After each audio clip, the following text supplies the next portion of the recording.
Hello, my lovely justice warriors. Let me clear my throat. I'm going to read you guys an article that I just found. And let me run through my normal stuff real quick. Hit your like button if you'd be so kind. Make sure you're still subscribed. Share a video of mine with somebody that you think might like it. And turn on your notification bell to ring. Everything I say, even when I'm reading an article, is really simply my opinion. I might change words around knowingly or unknowingly. So everything that comes out of my mouth is simply my opinion for the sake of hoping to start a conversation, open up a discussion, and learn something. And all my videos are made for YouTube, and it's an entertainment platform. I think that covers everything. Okay, so you guys probably know who our Mike Johnson is, right? Moses Mike. This is an article about him. It's called Speaker Mike Johnson is living in a D.C. house that is the center of a pastor's secretive influence campaign. And this really concerns me, and it makes me think right away of Doug Wilson in Moscow, Idaho, and that, what's it called? The CREC, I think that's... let's see, I think I wrote it down because I can never remember. Christ Reformed Evangelical Church. Okay, let's just get busy here. In 2021, Steve Berger, an evangelical pastor who has attacked the separation of church and state as a delusional lie, off to a great start, and called multinational institutions demonic, set off on an ambitious project. His stated goal, minister to members of Congress so that what they learn is then translated into policy. His base of operations would be a 6-bedroom, $3.7 million townhouse blocks from the U.S. Capitol.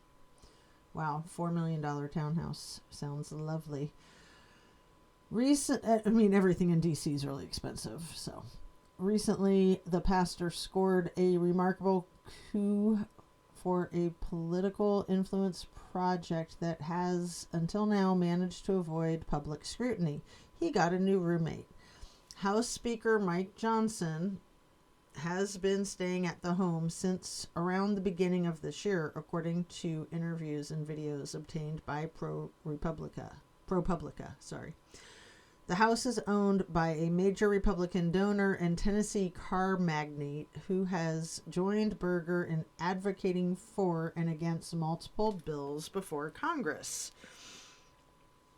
Over the past 4 years, Berger and his wife, Sarah Berger, have dedicated themselves to what they call their D.C. Ministry Center. In addition to Johnson, who is an evangelical conservative, the pastor has built close relationships with several other influential conservative politicians. Dan Bishop, now nominated for a powerful post in the Trump White House, seems to have also lived in the home last year while he was still a congressman, according to 3 people. A spokesperson for Johnson said that the speaker pays fair market value in monthly rent for the portion of the Washington, D.C. townhome that he occupies. He did not answer a question about how much Johnson is paying.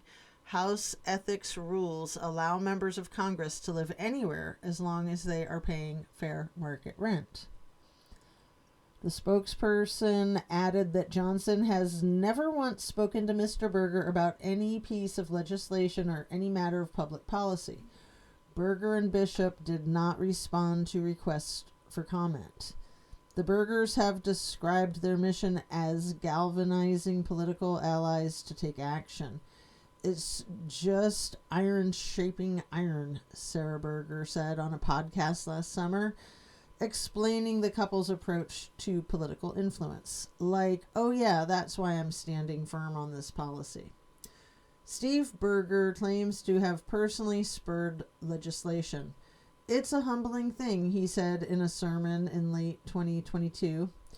you get a text message from a senator that says, "Thank you for your inspiration because it has caused me now to create a bill that is going to further righteousness in this country." Berger's interests extend beyond his staunch social conservatism. He and the donor who owns the house, Lee Beeman, have publicly advocated together for numerous specific policy changes, including a bill that would make it easier to fire federal employees and a regulation that would reduce fuel efficiency standards for the automotive industry. After the 2020 election, they both signed a letter declaring that President Donald Trump was the rightful winner and calling for Congress to overturn the results. Oh, this guy. Johnson, a Louisiana Republican, did not respond to questions about how he ended up staying at the home. Beeman did not respond to requests for comment. The earliest date ProPublica was able to confirm Johnson being at the Berger house was in mid-December. A video reviewed by ProPublica shows Johnson visiting the home on December 15th with two women who appear to be his wife and daughter. They lingered outside before entering while Johnson pointed around the building and down to the basement entrance as if he was giving a tour. 2 days later, Berger sent a note to his supporters on social media. "So I wish I could tell you all the massive doors that broke open this week." Since the beginning of the year, videos and interviews show Johnson has regularly left the house in the morning and returned in the evening. One day that Johnson was there recently, Berger was also at the home, opening the front door barefoot in pajama bottoms. It appears Johnson may primarily be staying in the home's two-bedroom basement. Washington pledzetary can prove a significant expense for members of Congress as they split time between Capitol and their home districts.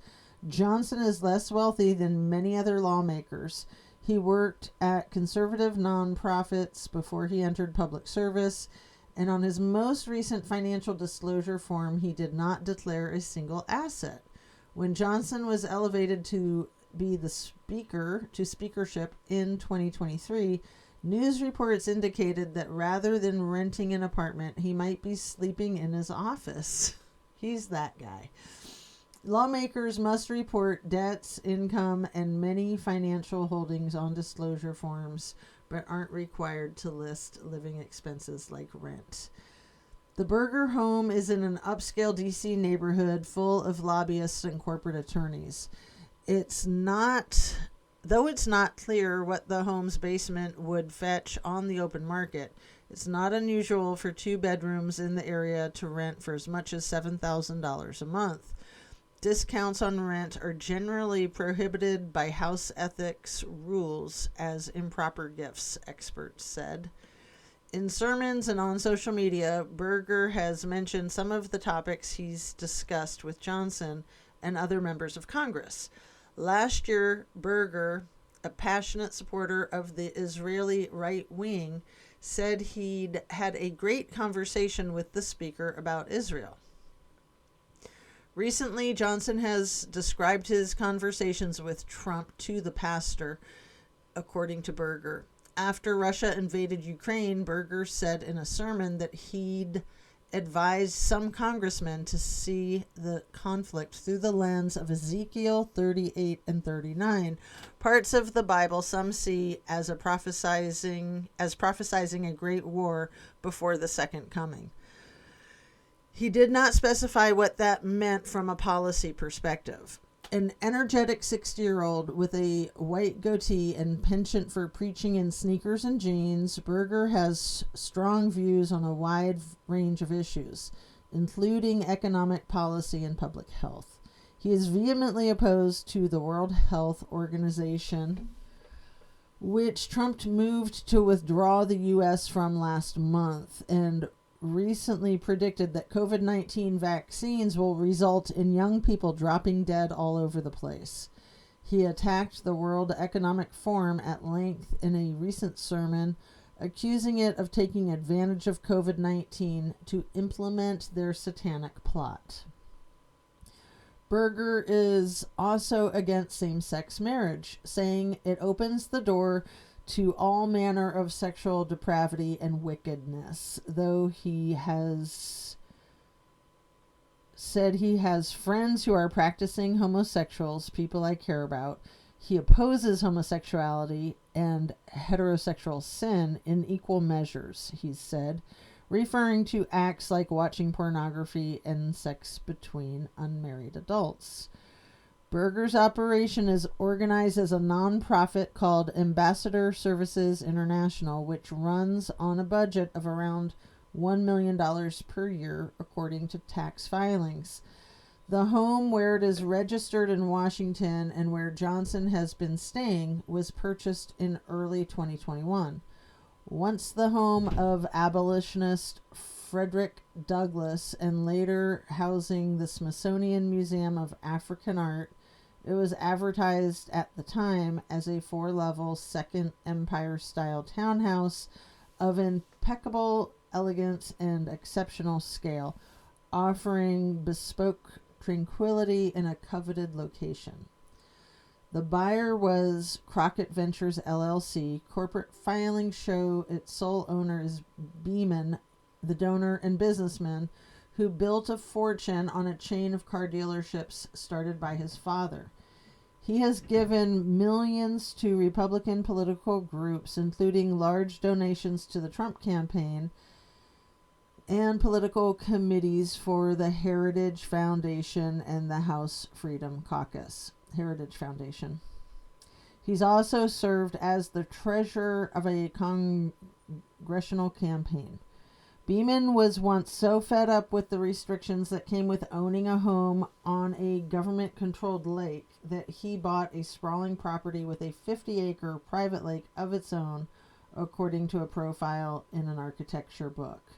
He became a fixture of Nashville media in recent years because of sordid allegations made by his fourth wife during their divorce, including that he made her watch what he called training films of him having sex with a prostitute.